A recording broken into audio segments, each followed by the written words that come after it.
All right, we'll go ahead and get started. Thank you everyone for joining in. Welcome to the Technical Assistance Network for Children's Behavioral Health, Cultural and Linguistic Competence Peer Learning Exchange. The Peer Learning Exchange is a webinar or monthly call with topics focusing on culture, health equity, and disparities in children's behavioral health.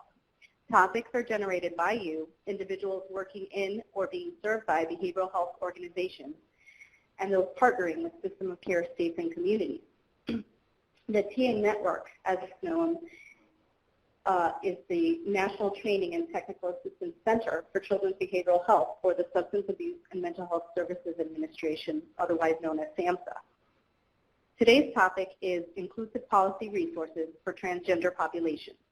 My name is Linda Callejas, and I'm a Research Assistant Professor at the University of South Florida and the co-director of the Cultural and Linguistic Competence team of the TA Network. Today's discussion will be led by Peter Gamache. Dr. Gamache is an interdisciplinary program designer and evaluator for initiatives that focus on underserved populations with behavioral health, primary care, and social support needs. He also serves on national work groups for the Substance Abuse and Mental Health Services Administration, reviews federal funding applications, and provides technical assistance on program fidelity to federal policies, evidence-based service models, and disparities in outcomes reporting. This presentation is being recorded, and your lines will be muted to help eliminate background noise, so feel free to use the chat box to type in any questions or comments during the presentation. And we can then open lines for further discussion. So without further ado, let's get started. Take it away, Dr. Gamache. Hi, good afternoon. Thank you, and thank you to everyone who's joining today. We had a very high level of interest for today's learning exchange. We had nearly 130 people registered for this webinar, so that is definitely a very high number in terms of the topics that we see, and we're so glad to have you join us today for this important topic. My name is Peter Gamache. I'm with the Turnaround Achievement Network in the University of South Florida, and I want to give special thanks to Kimber Edward Dixon, a behavioral health specialist working in the field and providing training, technical assistance, and resources on this topic, and to behavioral health specialists across different organizations. So our learning objectives today, which are great to start with in terms of framing our agenda, we're going to have a discussion around 4 different primary topics. We'll cover policies and procedures for transgender crisis stabilization, and this is within crisis stabilization units, or CSUs, least restrictive environments, step-down units, and other settings where you're providing behavioral health services. We'll also discuss transgender inclusion within residential and inpatient facilities, and these are where there can be concerns raised about restrooms, shared shower facilities, sleeping quarters, housing, etc. We'll also discuss transgender inclusion for outpatient access and accommodations, and this is connected to services that are welcoming to the transgender population and their access to those services.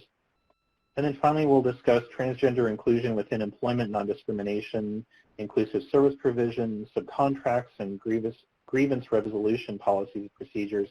This is really the operational policies and procedures at your organization. So I'm going to pause right there and take a quick poll, an interactive poll, for everyone who's joined us today. And so there are 3 different questions that we wanted to kind of take the pulse of and have you respond to.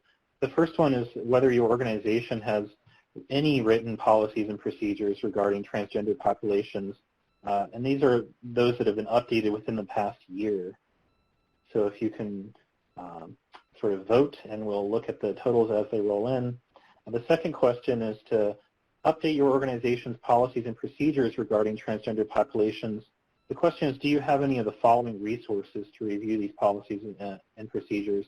And this is either someone who's a staff member who's transgender, or someone who is serving as a member or a panelist who is transgender, serving on your community advisory board. So if you have resources to sort of run these policies by someone who has lived experience. And then the third question is whether you have an employment policy that contains a non-discrimination statement that is inclusive of gender identity.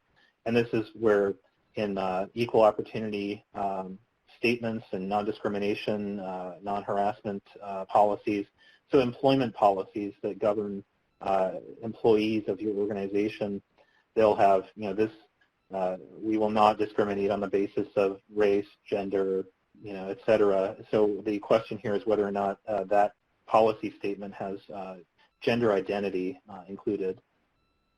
So we'll just give this a moment while everyone provides their vote, and then we will take a look at those results. Okay, so it looks like these totals are rolling in. We have a good chunk of those of you who do not have any policies and procedures, so this is definitely relevant to you today to look at the framework and the approaches that we'll discuss. There's also those who have indicated that they don't have someone who with lived experience who can review those policies. So that is definitely an important component of making sure that policies are not developed in a sort of top-down or limited, narrowed, siloed framework. You really want to have that reality check and validity check of having someone lived experience to make sure that, as they're written, that those are reflective of their needs. And then our final question about employment policies. So we have about 2/3 of you who said that you do have gender identity as inclusive, and about 1/3 of you are not sure. And this is very common because we find that lots of times staff members will not know about their employment policy in terms of something that's reviewed on an ongoing basis. So maybe the HR department has this on file, or it's in some workbook or handout of the binder when you were hired, that kind of thing, and it hasn't been reviewed or updated in a long time, or really looked at or emphasized. So that I'm really not surprised by the "I'm not sure" responses there that have come in. So I think that this definitely, overall, these 3 questions, they show and demonstrate the need for not only this learning exchange, but ongoing evolution of these policies and procedures. So we will move on to our next. Waiting for this to load up. Great. So let's before we kind of dive into the content, let's take a step back and talk about some definitions, right? So there are places across the United States that are very advanced in terms of diversity and inclusion, and there are things that are emphasized, and policies and procedures, and lots of different operational understandings and documented workflows, things of that nature. And then there are other areas across the U.S. where there has not been the need, the perceived need, or the attention paid to this population of focus. So there's a real range across the U.S., as we know, of how people are oriented to and understanding and familiar with the transgender population. So given that consideration, it's important to have a sort of basic understanding about definitions and terms. So somebody who's transgender this is an umbrella term that's used to describe a person whose self-identity as male or female differs from their anatomical sex determination at birth, right? And this is a symbol that you'll find that is associated with people who are transgender, this male and female combined symbol here that's depicted. And just want to raise a major point at the onset is that there's no one look or type of transgender person, right? So there's no sort of stereotypical look or characteristics, things of that nature. So we don't want to, we always want to be conscientious about stereotypes and prejudices that are out there toward particular populations. So there's really no one look or type. And there are prominent figures that are out in the media that we see. This is depicted on the left here as Chastity Bono, who was a daughter of Sonny and Cher. So this was one of the first transgender celebrity people who was in the spotlight and has transitioned to become Chazbono as a male. So this is one domain of our sort of public experience that we find in the celebrity world. People who are in entertainment, and where there are performers who have millions of fans, and people who really appreciate their work and who play with gender and that expression. But then what we find is that it's interesting that there are some spheres where people are admired and there are lots of fans for their gender fluidity, but then in local neighborhoods or communities, right, they can have people who are living within these communities can have a very different experience and face discrimination, harassment, bullying, etc. So we have very different public spheres that we find that is reactions to this population. Depicted on the right here is Semenya, who is a South African distance runner who this was one of the first times that people in sports and the issues about gender really came to the forefront in terms of people who are expressive of different genders. And there was Semenya was a world champion who competed in the 2009 World Championships and has received a gold medal in the Olympics last year. And Semenya is described as someone who is hyperandrogenic, someone with a high testosterone level. And so there was lots of controversy about unfair advantages, having more testosterone and running in a women's league, et cetera. So I encourage you to do some background searching, and Semenya's story is definitely one to reflect on in terms of another public sphere where we get into gender discussions and controversies. And then another point is that we have people who are transgender in the military. We have Navy SEALs and people who have been in combat, and people who have been awarded medals of honor, and people who are definitely from our armed services. So we have this wide range of diversity that is within this population of focus, and there is no one look or type or stereotype, if you will. And I wanted to cover the definition of a transgender ally. Sometimes you'll hear, I'm an ally, or that person's an ally for that population. So this is someone who supports diversity and inclusion for people who are transgender, stands up for people who are transgender to receive equal treatment and equal rights, and also challenges transphobia. And transphobia incorporates harassment and bullying, discrimination, really negative treatment toward this population. And just a point to raise here is that some people do some or all of these components to some extent, but they don't always self-identify as allies, right? They may say, well, this is, these are my friends, right, or that's my friend. So this sometimes, there's not a sort of self-identified label as being an ally, but the way that they express themselves or provide support is certainly in a direction of being an ally. So let's talk about transgender crisis stabilization, the first learning objective that we covered. So in terms of identifying a potential crisis, we know that you can respond most effectively when you're aware of the needs of the person who is transgender, who's in crisis, right? And this is core to identifying a potential crisis, is being aware of the needs of the individual who's transgender, because there are lots of different reasons, and we'll cover some of those, of why someone may be in crisis.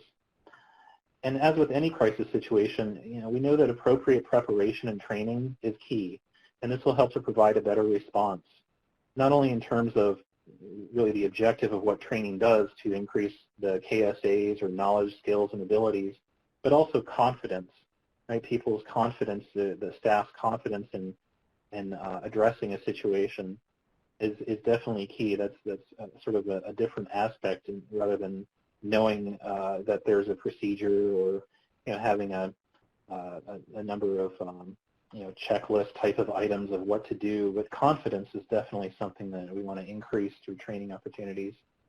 And then another point is that training also provides increased opportunities for prevention, and that's where we want to have primary prevention to prevent a crisis from happening in the first place, to secondary prevention, and this is where there can be an immediate response, and then there's tertiary prevention where there can be sort of a rehabilitation aspect, a sort of a more chronic or long-term approach to ongoing crises or repeating crises. So prevention is definitely key. So identifying a potential crisis, we want to have a person who's transgender who may be, we want to understand what they're going through. So this person may be feeling overwhelmed. That is definitely a common component of being in crisis. They may experience physical, psychological, and or emotional distress.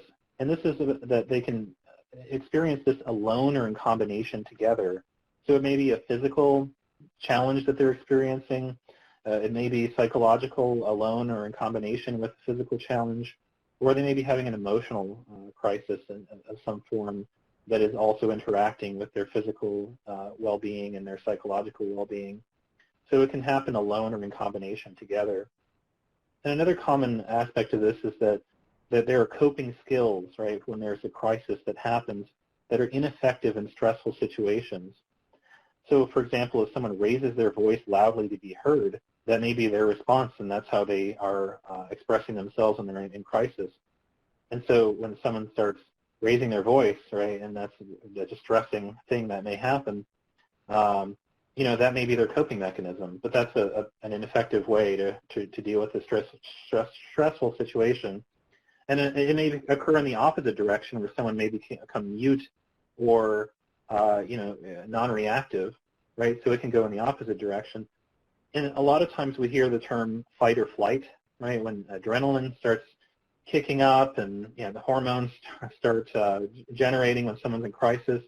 And in many psychological textbooks and trainings that I've gone through, there was a term about fight or flight. Someone's going to have fight or flight responses. But then there's been more research and more evidence that has informed that people don't just go through fight or flight, right? They might not feel the need to, feel like they're going to fight the situation. They might not be running away. They may be confronting, things. So that's really an imprecise way to think about this. It's a rubric, but definitely something that can be informed with more detail. Another consideration is that for a person who's transgender with SMI or SED, and this is serious mental illness or serious emotional disturbance, the experience or return of symptoms of the illness or disturbance can trigger the emotional and psychological distress that leads to crisis situations, right? So someone with SMI or SED can have cyclical challenges, right, that is directly related to their SMI or SED. And this is something that we want to definitely be aware of. So signs of a potential crisis. Some mental disorders we know have signs that help identify a potential crisis early, while others don't. So it can be really challenging to identify a potential crisis. Some examples include refusing prescribed medications, insomnia that may be one event or chronic, periodic. It may also include behavioral variations from one extreme to another. And then certainly we see that when there are anniversary dates of a previous loss, and this can be an anniversary date of someone who had died who was close to them, a breakup, loss of a job or housing, right? These can definitely contribute to crisis triggers or situations. So again, as we look at these types of examples, as you see, not all of these are fight or flight, for example. There are definitely variations. And some other examples may include hearing more voices or seeing things that others do not. Someone who starts saying things that don't make any sense or seems confused about who they are, where they are, time markers, or the steps that lead to an event. So this, when I had an experience with the VA, the Veterans Administration, for example, and working within a what they called at that time the lockdown ward, we used the rubric of person, place, or time or situation, right? And a lot of times that'll even be more abbreviated to person, place, or time. So that's a way to kind of gauge someone's orientation.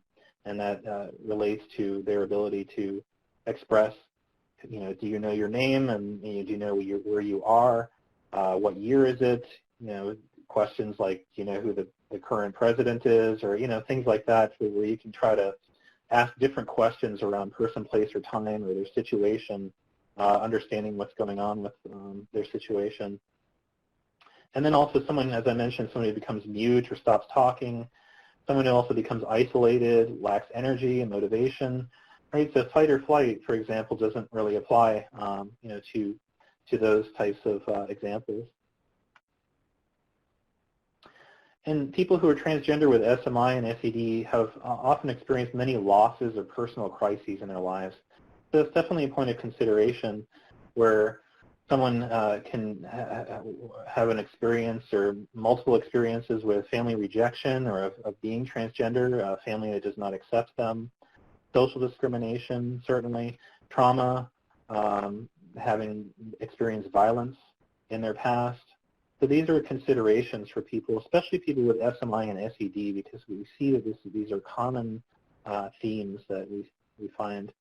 And there's a larger context around transgender populations. There's a LGBTQI2S, right, the sort of sexual minorities or gender, people of different gender expressions, gender identities.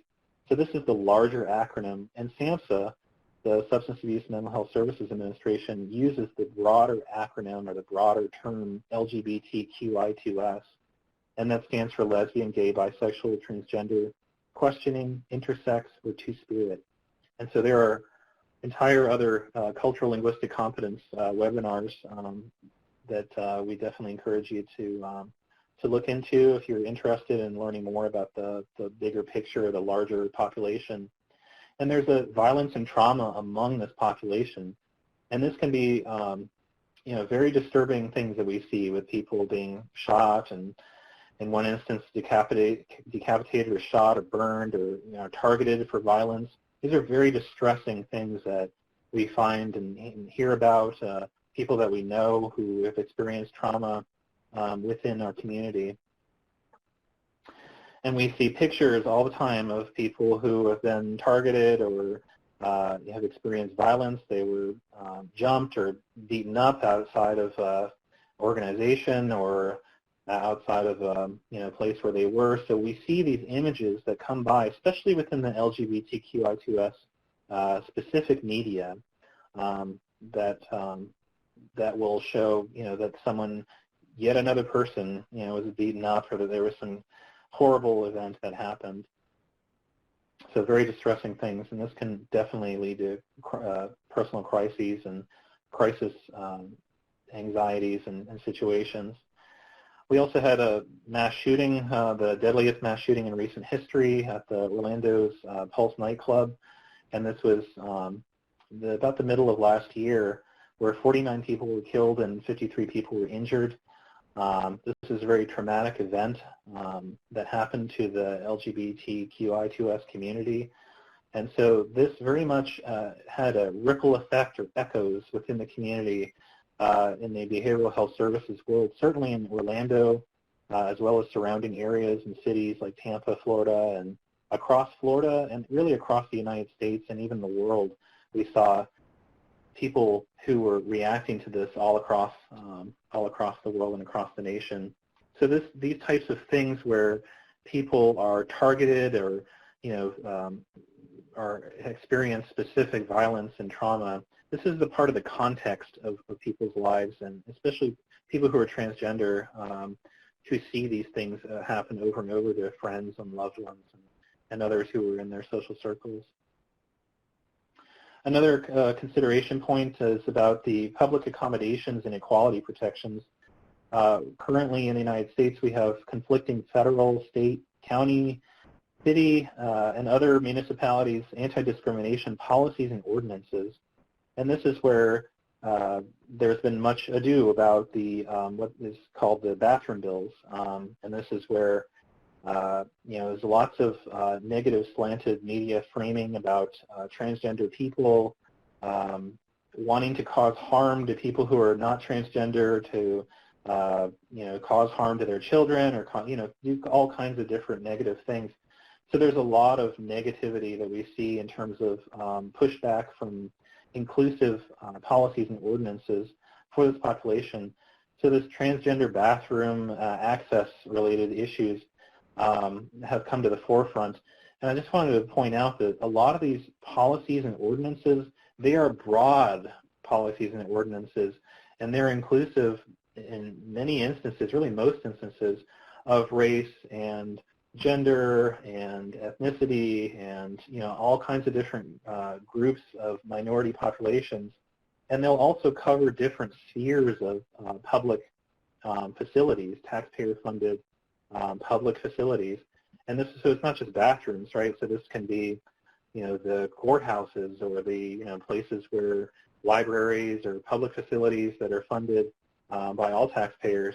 And so, this carve-out issue, this narrow, really reactionary type of thing that we're seeing with the bathrooms, it's not just about bathrooms. It's about broader public facilities. It's about government contracting or state contracting, things of that nature, where people have equal access. And that's really what the point of that is. There's controversies that come up, but we really need to have a sense of the bigger picture that's around this. This is broader policies that are at stake. So in terms of crisis stabilization, certainly establishing a plan of response is definitely important prior to a crisis. And again, this is the prevention aspect of what we're seeking. And this has many benefits. It ensures consistency of appropriate responses that protect staff, consumers, and visitors.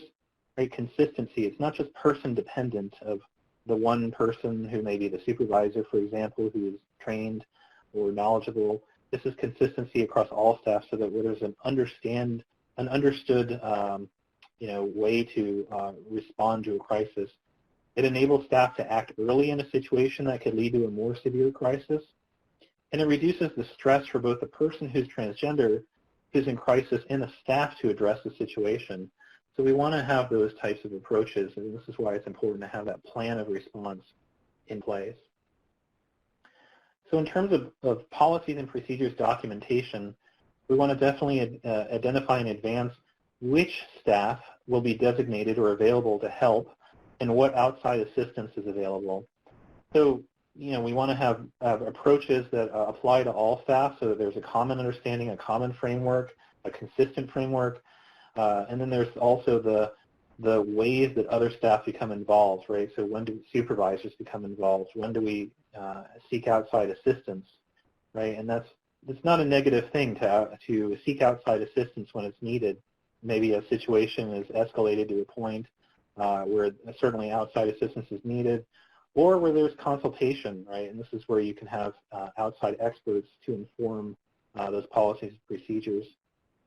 And also to identify in advance which written policy and procedure to follow, right? So there can be different policies and procedures in place. There are safety policies, there are operational policies. Again, I mentioned human resources policies. So really to identify which written policies are going to be followed so they're not conflicting or, or confusing to staff. And it can be helpful to have a checklist for crisis management in place, for example. And then also I mentioned outside sources, right? Copies of contracts if available, names and telephone numbers that are available. So this is about the policies and procedures documentation that is in place in advance before a crisis situation, and not to really wait for a crisis to happen to say, oh, we really need to have a policy to address this issue. And so this is just an example of, community-based resources that we want to have updated and in a prominent location, not in the file drawer or in the policies manual that's on the shelf or maybe collecting dust, for example. We want to have this, posted in a prominent location and updated, certainly 911 and crisis hotlines, suicide hotlines, mobile crisis response teams, nearest hospital emergency room, the nearest inpatient psychiatric facility, police or sheriff's officers, right, who are particularly those who are trained in crisis intervention, and then emergency medical services or EMS. So these are the core types of things that you want to have definitely available at your fingertips, should an event happen. And in terms of procedures, so you definitely want to ask what the person is thinking or feeling, right? So that is the core to this, is to understand where they're coming from, what's going on with them, and what they're thinking or feeling, and not make assumptions, right, or react in a way that, is sort of approach that can be negative or, could be reactionary. You want to encourage them to talk with you about the situation. So definitely keeping them talking, having them explaining, to the extent that they can about what's going on, what they're feeling, what they're thinking, asking the person what you can do to help, right, or if help from another person or other people is wanted. So you want to be the point of, of where the buck stops, if you will, that you're not sort of going to just pass this off to someone else. Oh, I'm going to call my supervisor, or I'm going to, I'm going to call the specialist or somebody else who knows how to do, how to address this, right? That can be very negative. So you definitely want to have a specific approach about what you can do to help them directly, and then to ask them if they don't want help from you, which may happen, then, how can you help them to access that help from another person? And also to ensure that the person knows to reach out when they need help, right? And this can be a very important thing for mental health and for behavioral health overall. You want to ensure that they know to reach out when they need help, and this can be where, just knowing that people care about them, right, or that there are people there to help them can be really helpful in these situations. Another point to raise is please don't ignore the situation and hope it'll go away, because there may be lack of confidence or lack of knowledge or understanding about what to do. So sometimes we'll find this in different facilities where we'll say, well, this person's having a challenge, so it'll go away or it'll get better with time. It's definitely not the case, and so we want to have the considerations that we don't want someone to perceive that they're being ignored, right? Because that could definitely lead to increased escalation of the situation. If somebody, lots of times people can, even if it's not the case, if there's a perception of being ignored, that can definitely lead to more negative things. And then not paying attention or failing to respond early may certainly lead a person to believe that attention only comes when they're in crisis. So this is another consideration about, hoping that the situation will resolve itself, or, hoping that things will kind of calm down on their own, or that it'll just take some time. You just need to, kind of walk away, or, whatever the sort of response is to ignoring the situation. That can definitely lead to a cyclical type of response among consumers who are within your facilities, where they may act up or have challenges, or, raise their voice or have some type of response, that, again, that in a stressful situation, that they're only going to get the help when they act a certain way, right, in a negative way. So that's another consideration about why it's really important not to ignore the situation. And you also want to have documentation on staff training. You want to identify training resources as well as updated information that comes along.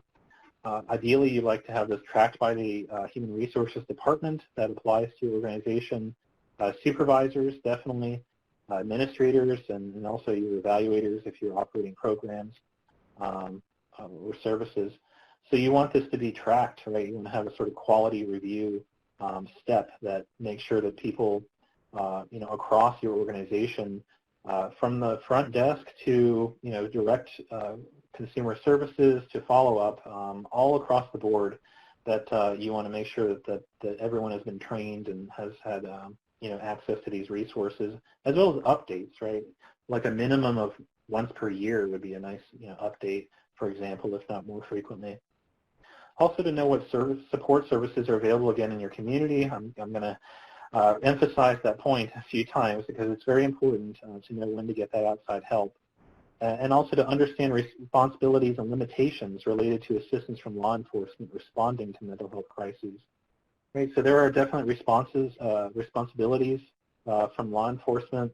There's also limitations, right? There's certain points where, due to their own training or need for training, there may be limitations in terms of how they respond to things, or there's a need in terms of, there's a legal-related limitation that comes into play. So understanding how law enforcement interacts with crisis situations is very important. And another consideration point is that, once you start following the plan and the plan is in place and it's been reviewed and updated and people have been trained, definitely you want to review with the person who is transgender, right, these experts with lived experience, what they can do when they're in crisis. So definitely, and this is across the board for all consumers, all people who are being served, is what they can do when they're in crisis, and particularly those who are transgender, if there's a policy that is affecting them. So you want to have that, again, that validity check or that reality check on how policies and procedures are going to be followed.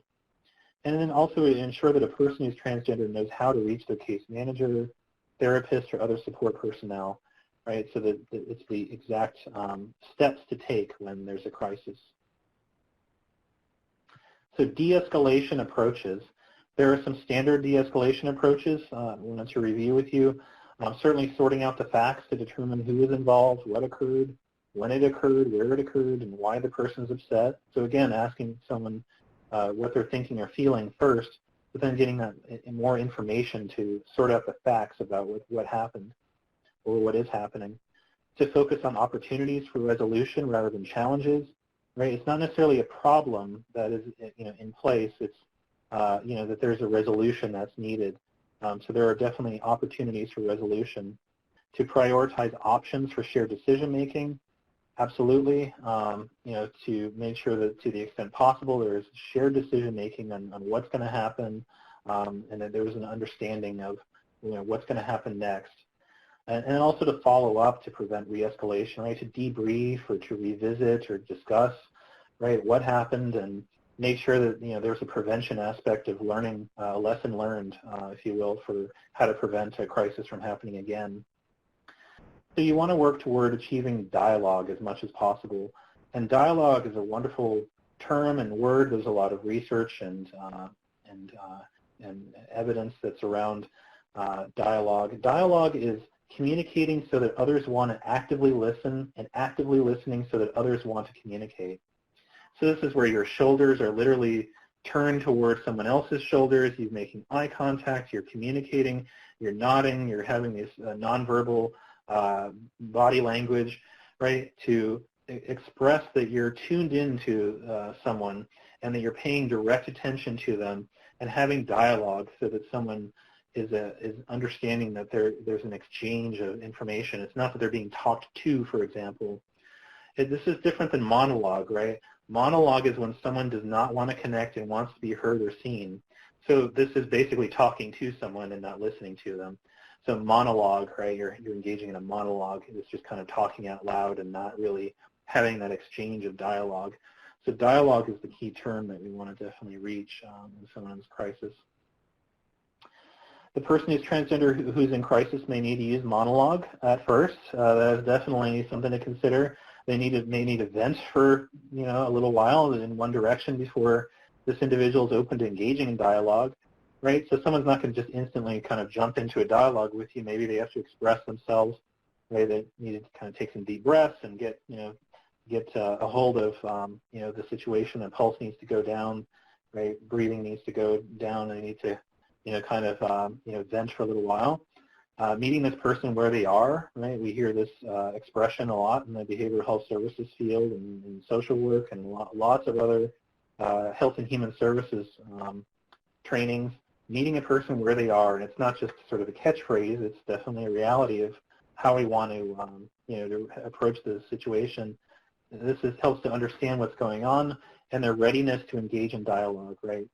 And then keeping the person talking in an escalated situation is itself progress, right? So that you're getting more information, you're understanding more about what is happening, and then you're letting them to kind of talk out to, what's going on, and so that you have that understanding. So that is progress in and of itself. And I want to definitely refer you to a wonderful guide that was released. This is the Joint Commission, or JCO, and the California Endowment. They did a wonderful field guide, and the link is provided here for you. And you can also Google this and find it pretty easily. If you kind of key term JCO and LGBT, for example, or JCO and transgender, this will come right up.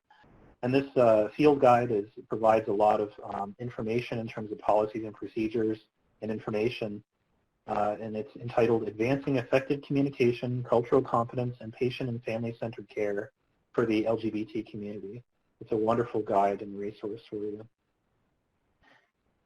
And then in terms of specific policies and procedures, this is an example. I know that's a very small text on the left. It's just to show, a sort of screenshot example of an organization that had a policies and procedures, written in terms of protocols for interaction with transgender patients, recording preferred name, pronouns, and status in the patient record, clinical documentation, room assignments, access to restrooms, medical management, and then also patient rights, right? Patient rights. What are the patient's rights?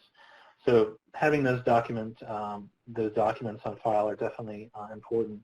And I'm not going to kind of run through every sub-bullet point and specific paragraphs within this. We will definitely have open office hours to help with any specific things that you have, because organizational policies, there can be many different considerations and things that are at play in terms of how your facilities are set up and constructed, for example. So next we're going to cover transgender inclusion in residential and inpatient facilities. And these are those considerations for shared housing and sleeping quarters, showers and restrooms.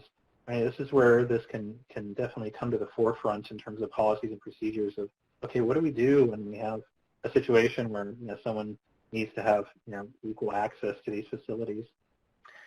So it's important to really reflect on where this kind of started. This has been debated and addressed, and something that has been enacted within our military, in the United States military. So the United States Department of Defense has had the Don't Ask, Don't Tell policy in 1993 that was repealed in 2011. And so with this repeal, and this was specific to sexual orientation within the military, but it was definitely discussing these issues about what happens when we have shared housing or shared facilities and things. So this is really a touch point in terms of understanding the origin of where these types of discussions and policies have really evolved over time.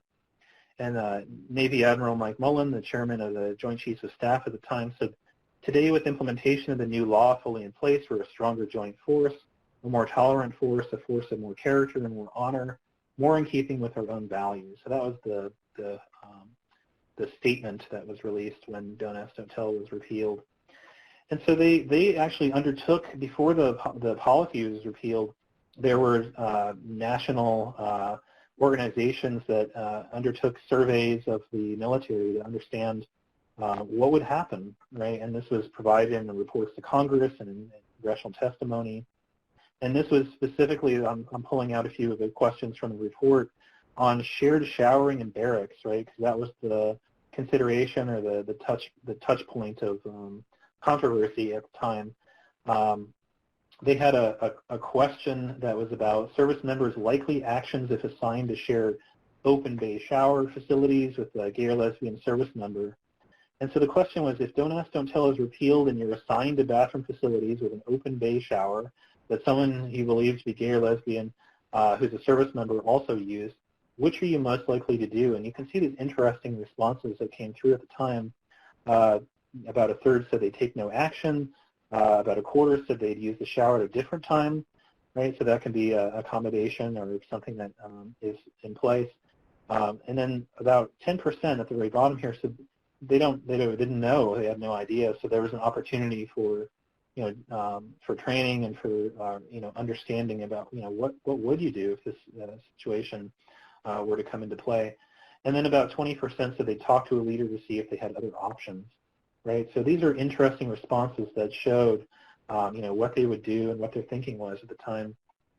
And then there was also another question about if it's repealed and you're assigned to share a room, a berth, and if you're not familiar with that term, I had to look up myself. This is for Navy shared spaces. This is like a ship, facility, shared living quarters, or a field tent, right, for people who are in the Army. With someone who believes to be gay or lesbian, what are you most likely to do? And again, about a quarter said no action. Discuss how we expect each other to behave and conduct ourselves, about sharing a room or shared facility. About a third said to talk to a leader if they'd have other options, and again, about 10% said they don't know. It's a very interesting range of responses. And then they had quotes that were within that report. And this is all publicly available. You are more than welcome to Google and find, and I've provided the references here to find these resources. So there's very interesting quotes that came through. I live in the barracks. I don't think it would go over well in that kind of environment. I'm concerned about how people would treat that individual. Right, so interesting. I thought this was an interesting quote. It's not that they would react in a certain way themselves. They're actually concerned about other people, right, who are in their units or in their, in their facilities. Someone else said in the privacy side of the thing, they'll have to make some changes to the current infrastructure, and gave an example about privacy stalls in the bathroom. So that could be one accommodation that's made, and maybe low cost or something, whether it's a shower curtain or, a small wall or some kind of, some kind of thing, right, where that can be put into place. These are minimal types of things that can be, can be done. So if you the point of this is that if you conduct a survey or you have a sort of a scan of your staff, your facilities, people who are residents or people who you're serving, your consumers, and ask them, right, what would you do, or what are the things that we could do to make things more accommodating, as we make these policy changes. You'll get wonderful examples and suggestions, right, and these are all doable types of things.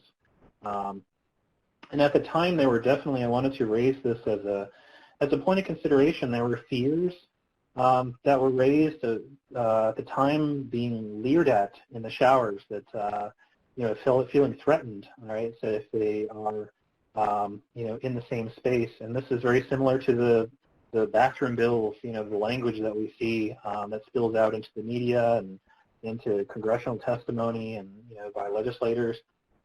Fears that people who are, who are going to be included in these facilities in terms of, having equal access are going to do some seriously negative things, right? They're going to, harm people or leer at them or, some kind of, reaction. So there was definitely a fear-based perspective around what would happen. Specifically about Don't Ask, Don't Tell, they thought that they were going to somehow contract AIDS if they shared, bathroom facilities. And so this is a myth, that surrounds AIDS ever since the beginning about shared, shared objects, shared facilities, bathrooms, toilet seats, things like that. So fears that come into play. And then there was also a perceived affront to religious beliefs. And this is definitely an important consideration because we do find that this language continually is raised about, reasons why there shouldn't be, diversity and inclusion or equal access or equal, equal treatment. So these are the types of things that come up. And, fears about that the rights are going to be taken away in some way, whether it's, religious moral beliefs and values. And religious beliefs are protected in the First Amendment of our Constitution, so it is definitely a bedrock of our country and how our laws are formed. And so the perceived threat to that is definitely something that comes up.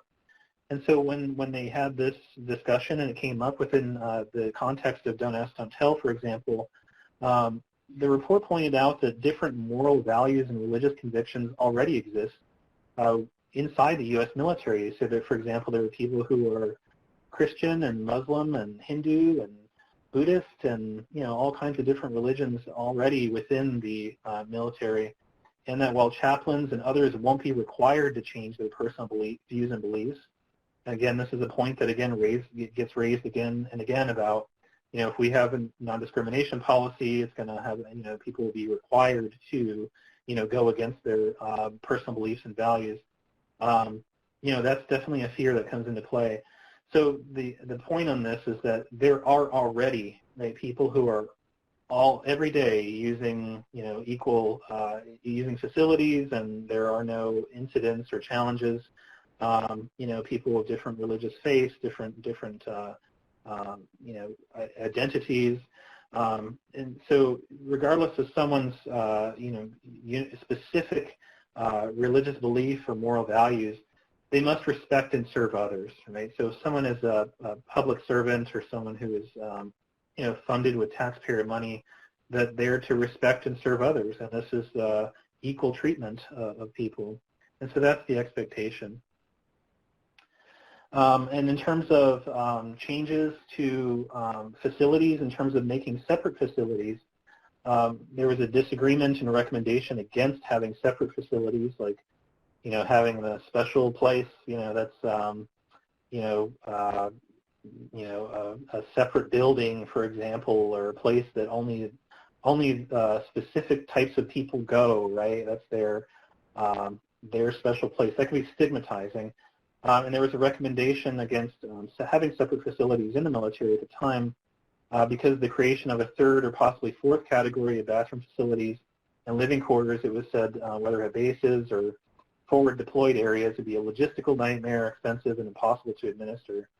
So, that was the consideration point. There can be accommodations up to a point, and that's where there needs to be an understanding that, there's equal access and equal opportunity for shared facilities. So there are definitely points along the way that are very doable and manageable to provide accommodations to people who are transgender as well as not transgender. And this, again, this is a repeat of the pictures from that we looked at previously, but this shows that there's a doable way to make facilities inclusive. For example, if there are restrooms that are single stall, or places where there's a toilet and a urinal and a place where people can use the restroom, maybe just putting a lock on it, and having inclusive restroom, right, will eliminate the issue. And so someone who identifies as male or female, they can go in one at a time. And again, where there's a multiple places, right, where there are multiple stalls and places within these facilities, that's where the considerations about construction or, having privacy areas, like, not just curtains, but, building up a stall or some kind, that's private. I mean, these are types of things that can be done that have cost implications. So, but there's a way that this has been done. There are certainly public areas across the United States, public areas where people are shopping and living and, working, where this has been addressed, and it's really a non-issue. So inclusion for outpatient access and accommodations. This gets to the welcoming environments that are accommodating to people who are transgender. And I just wanted to tie this definitely to the use of a behavioral health disparities impact statement. So with SAMHSA, SAMHSA has a system-wide policy requirement for funded organizations, particularly systems of care, to have a behavioral health disparities impact statement, right? And these were typically due within about 60 days of the beginning of your funded grant for systems of care. And access was definitely part of that behavioral health disparities impact statement. And there's an entire other webinar that's on the construction and development of behavioral health disparities that I'll provide a link to. But definitely want to emphasize that access is an important component of that. And so this is a screenshot of an example of a notice of grant award. And this is where, this policy has been in place for a couple of years now for funded organizations of SAMHSA to be inclusive. And this is to create a behavioral health disparities impact statement that outlines the populations of focus that will be served in specific ways.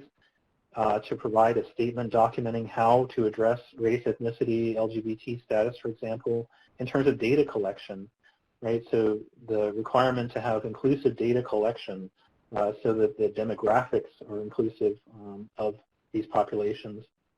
And then to have a plan for developing policies and procedures, and so that's part of today's learning exchange, for being responsive to diverse cultural health beliefs and practices, preferred languages, and preferred languages certainly include preferred pronouns, right, how people are addressed, and then health literacy and other communication needs of people who are served. So I know this is a bit of a busy slide, but it definitely encapsulates just a snapshot of what the purpose and intent of your behavioral health disparities impact statement is. It's developed to assess and heighten the impact of policies, programs, processes, and resource decisions to reduce or eliminate behavioral health disparities. I mean, that's the whole point of having that behavioral health disparities impact statement. We know that behavioral health data, for example, are often isolated and are in agency silos for a specific singular purpose, right? For example, reporting requirements, to have a policy in place, for example. Typically the data are isolated, right? So many agencies have multiple programs that are funded, state agencies, excuse me, that receive state funding and also receive SAMHSA funding and funding from other types of organizations. So they're collecting a lot of data within their own program, but they're not necessarily looking across programs. And so it's very common that we'll find that even larger organizations that you would think would have had standardization of their demographic data.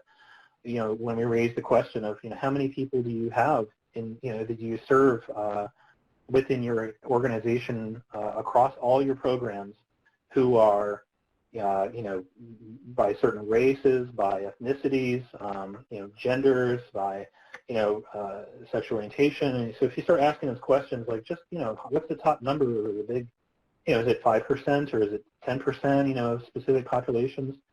And then you kind of get a response of, well, we don't track that. We don't have transgender as a, for example, a demographic characteristic that we have on our intake forms across these programs, right? There's no standardized intake form. So they're isolated, right? One program may have it, other programs don't. So there's definitely, opportunities for collecting your data and looking across these programs. And your behavioral health disparities impact statement can help with that process. The data are ideally gathered on identified disparities and disproportionalities to address differences in access, service use, and outcomes, right? So this is what the data can do for you, and to ask, what are the subpopulations that are enrolled in programs, right? Service use, what subpopulations or specific populations of focus get what types of services? Do we have a report, like a roll-up report that can show, across the organization, or even within one program, who's getting what types of services? And then outcomes, given the specified outcomes of a particular program, how do these vary by subpopulations? So, for example, our white youth, is being served and having outcomes to the same extent or lesser or greater extent than African American youth, right? Or Hispanic or Asian youth, right? Can we compare the types of populations or subpopulations in terms of how they're doing, how well they're doing or how well they're not doing in terms of engaging and receiving services? And all of this dovetails into the continuous quality improvement strategies, right? Your strategic planning processes, right? In terms of organizational, operational policies and procedures. So your behavioral health disparities impact statement has this intent and purpose, and it drives the continuous quality improvement strategies in the organization, so that there are lessons learned, a learning organization is taking place, and that there are things that are being evolved. So access. So in terms of your behavioral health disparities impact statement, there's a requirement to have a outline of the specific populations of focus that will be served. So SAMHSA wants to know, in terms of unduplicated consumers to be served across the funded grant programs years, for example, and then what's the total for this? How many people do you think you're going to serve who by race and ethnicity, by gender, by sexual orientation or identity, right? So to outline, who do we think we're going to have, provide services to? And lots of times, as I do the meta-analysis across all the behavioral health disparities impact statements that are submitted into the government project officers, for these programs, I'll find zeros or not applicable or don't know, some sort of placeholder types of responses in these little boxes. And then it raises the question, okay, do you not think that you'll have any, people who are going to be, diverse or, or do you not have the data or, do you not really know how to, to provide an estimate, even if it's a minimal estimate, right? If it should be at least, greater than zero. And so that's the point of kind of looking across, in terms of access, that there will be equal access across these populations. So the Behavioral Health Disparities Impact Statement describes how data will be used to manage the project and ensure CQI, the continuous quality improvement, including those considerations for access, use, and outcomes of the disparities that are identified. And then those data-driven strategies improve service performance. And these are ways that these strategies can be implemented to have regular data reports to project officers and program staff that identify disparity data and areas for performance improvement. Assistance and discussion of data with stakeholders, certainly having those feedback loops to your community advisory boards or your youth advisory councils or your families, your stakeholders, people who are in your community, right? Having a discussion about those disparities. Developing population-specific strategies to address disparities in access, use, and outcomes, right? So if you find that there's a definite difference in terms of, for example, let's say African-American youth, compared to white youth, or among transgender populations to non-transgender populations, you're seeing a huge difference, right, in terms of their engagement with services or how, their outcomes as a result of services or their disengagement with services. So that's an identified disparity. Okay, we found that there's an opportunity here to address, what's going on within a specific population to try to improve services. You don't have to have all the answers for how to address the disparity, but certainly being open to strategies that are collected and recorded or documented from those work groups, right, with those outside experts or your stakeholders, have them inform, right, what can be done. How can your program be responsive to this population? And so that is definitely a feedback loop that is a strong component and feature of systems of care. And also developing a client-centered feedback loop to influence positive impacts on service delivery for clients receiving services. So client-centered feedback loop, definitely having that direct input from clients. And again, I definitely invite you to, to the extent that you have the time and availability to review the webinar that was prepared about behavioral health disparities impact statements. There's a YouTube link here for you to view and to share with anyone who you like. It's a definite public resource. So to improve access, what's an action step that can be taken? Well, we want to definitely signify that services and supports are more welcoming, right? So that is definitely something that we want to do. And there are easy ways, right, low cost, low intensity things that could be done to signify that services are welcoming. Here are just a couple examples. This is email signature lines. So Kimber, for example, has preferred pronouns, he, him, they, and them. Dr. Kelly has preferred pronouns as she, her, and hers. Right, and these are included in their signature lines. This is a standard approach working with diverse populations to have, that is really low, no cost, really, and, is something simple that can be done. And then also having name badges and things where, having a preferred pronouns, right? If there's a meeting, like a community meeting, for example, where people coming in and people who are transgender are invited to attend, for example, everyone around the table, the work group table, for example, the round table, can be, given the opportunity to have their preferred pronouns listed on their name tents, right, placed in front of them, or maybe on their badges of some kind. And this is an example from Housing Works in New York City, where they have preferred pronouns listed. Right, easy, doable things.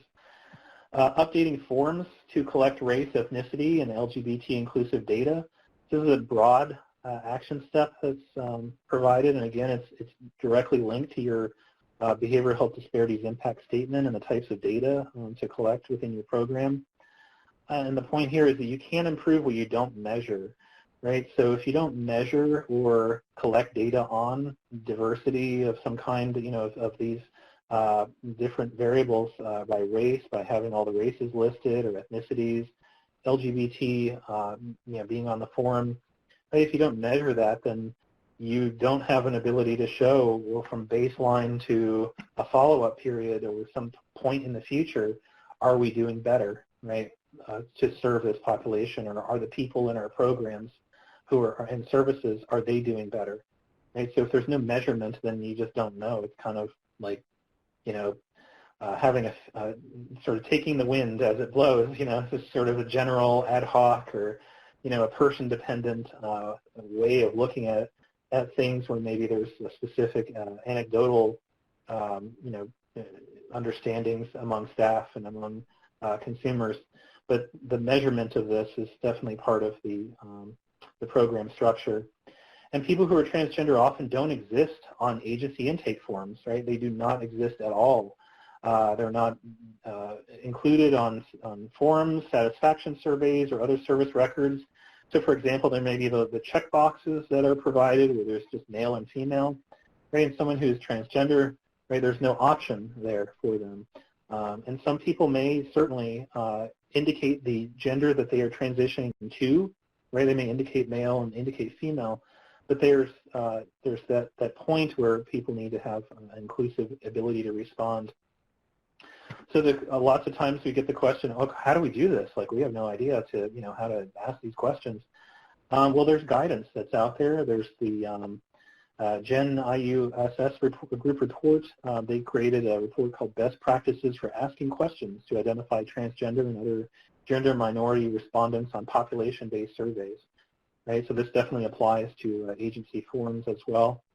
To ask this two-step question, this is the gold standard of asking these questions. What sex were you assigned at birth on your original birth certificate, right? So male or female. And then how do you describe your gender identity? So they may certainly also say male or female, but they may say male to female transgender, female to male transgender, or another gender identity, so having an option for them to identify.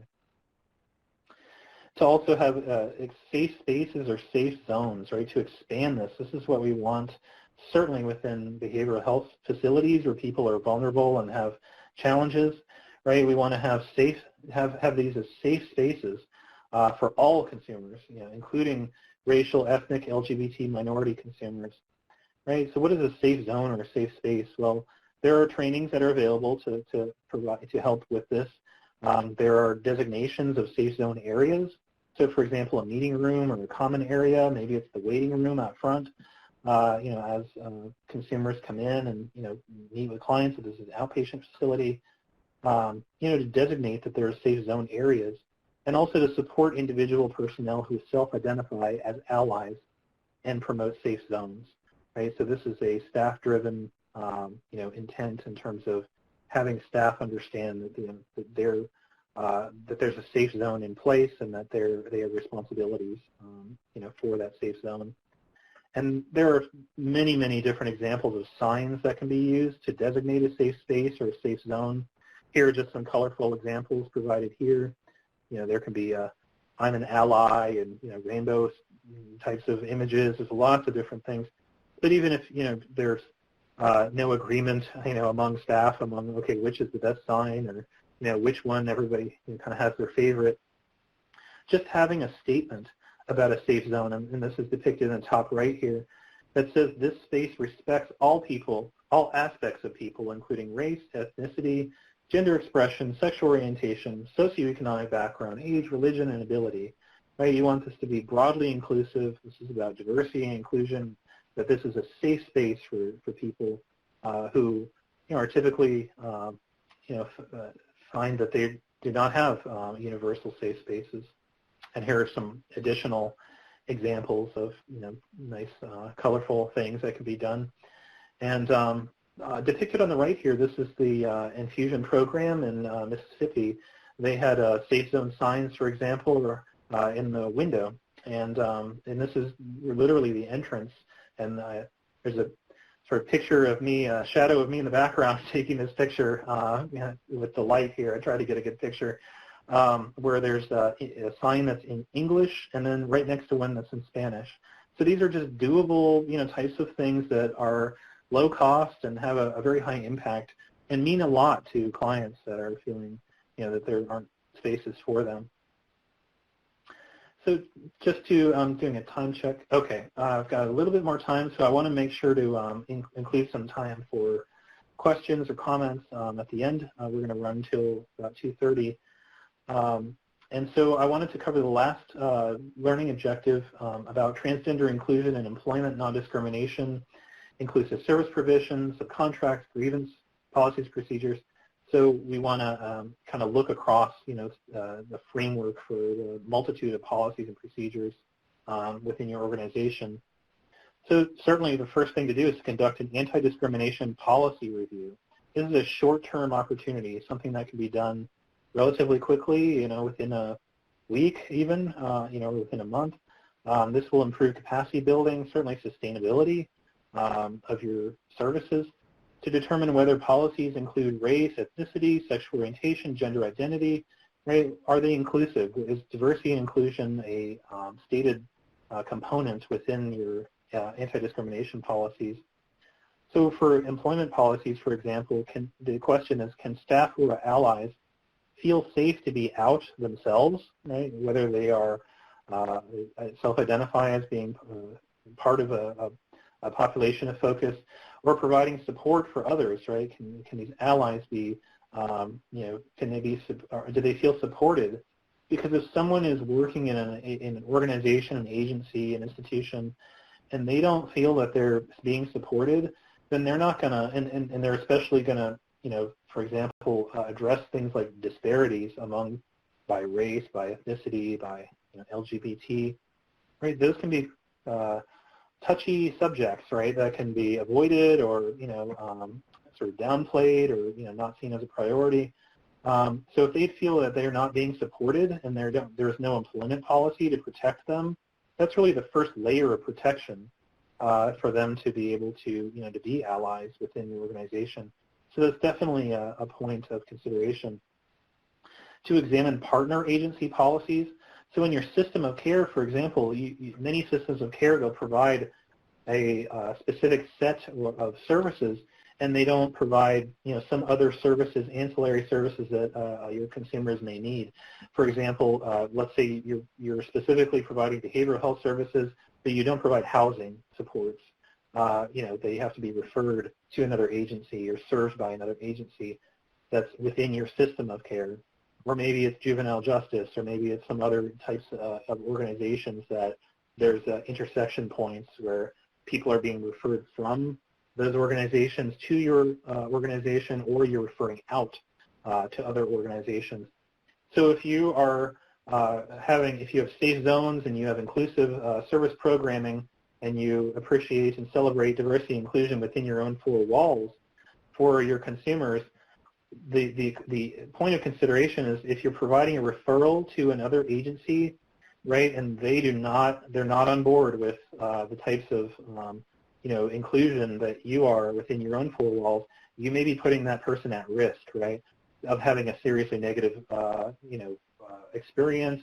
You may lose that client, right, because it's your responsibility to, when you provide a referral, it's not just kind of throwing it over the wall.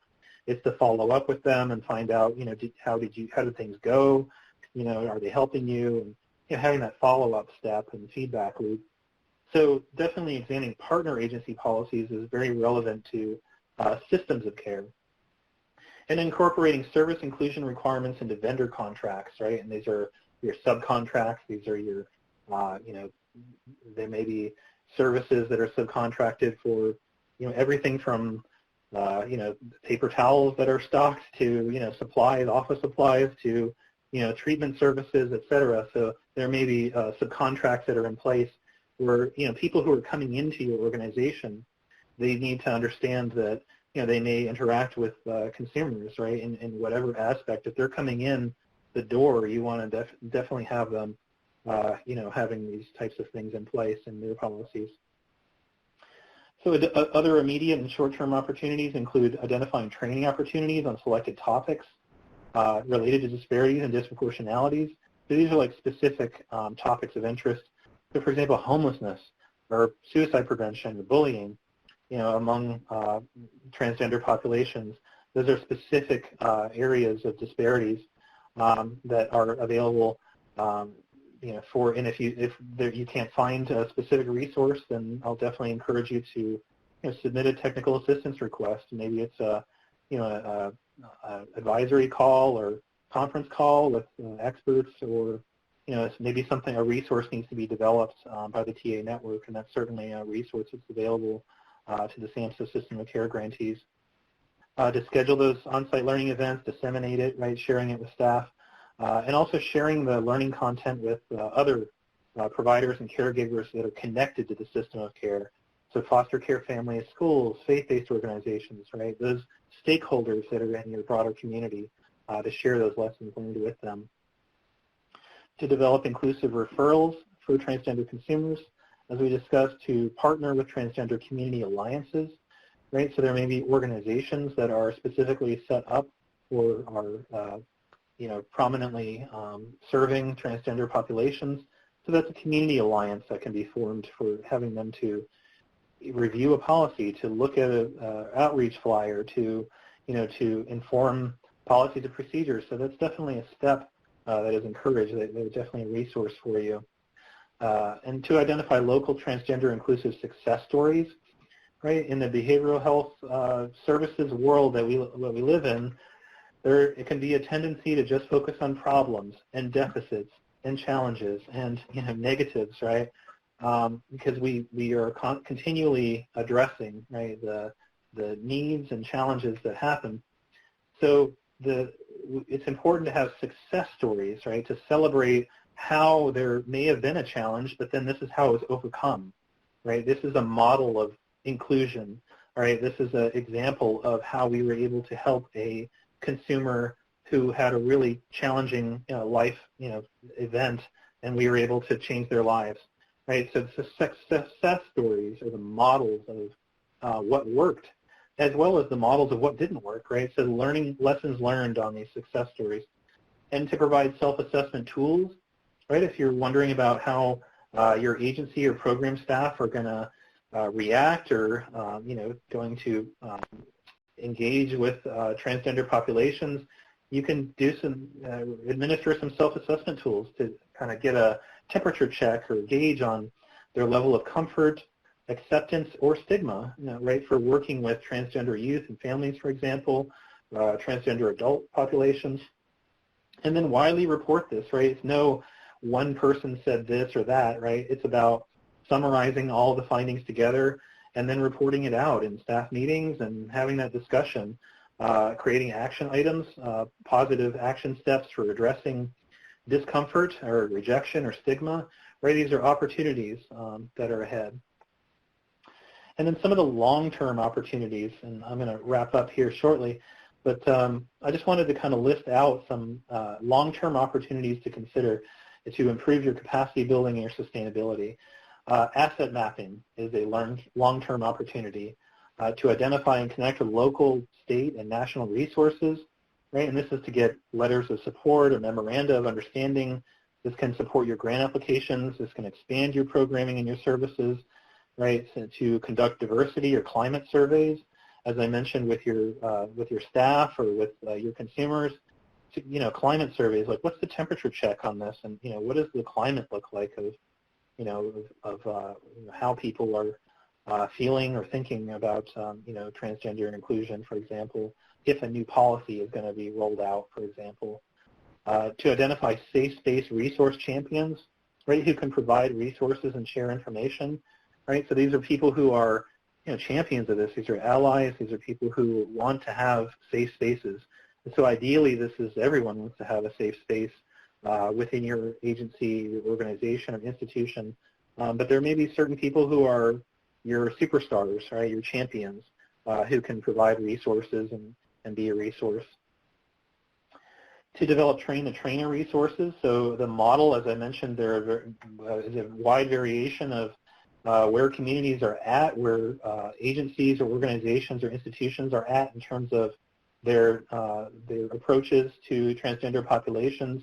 And so some of them are so advanced that they're providing train-the-trainer resources. They're actually providing trainings themselves, right, to their community partners and stakeholders. Connecting with other systems of care so that there aren't silos, right, to identify inclusive service models, to share their successes and lessons learned. It's definitely encouraged. It's not just that your system of care is your organization plus your catchment area, your local service area. It's also to build bridges with other systems of care who have been there and done that, right? They've got resources and forums or policies or examples, and we can certainly at the TA network provide those bridges and introductions. But that's definitely encouraged always to share things with other systems of care, and not only to get resources from them, but also to share and bounce off of them something that you've tried and are thinking about. To conduct social marketing activities to change voluntary behavior toward acceptance and inclusion, right? So social marketing, sometimes, in social marketing, there's a perception that it's kind of promotion, right? We're doing social promotion. Sometimes there's confusion about social media.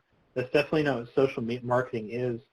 Social marketing is all about behavior change, right? And this is to where you can help people to move from denial or rejection or negative approaches to populations of focus, whether it's harassment or bullying or really negative types of things, stigma, toward acceptance and inclusion, right? At least to reach tolerance, right? A live and let live kind of way of approaching things.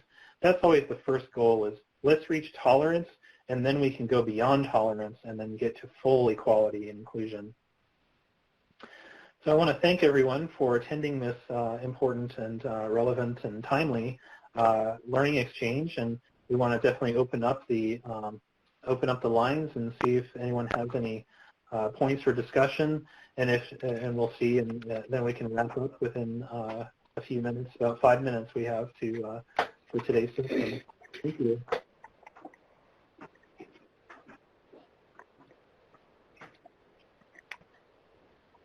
Okay, I think are the lines open? I think they are. Yeah. Okay, excellent. So I know there was a lot of information, but if anyone has anything specifically, that you'd like to raise or have any general questions, please feel free to kick the ball out and we can discuss that.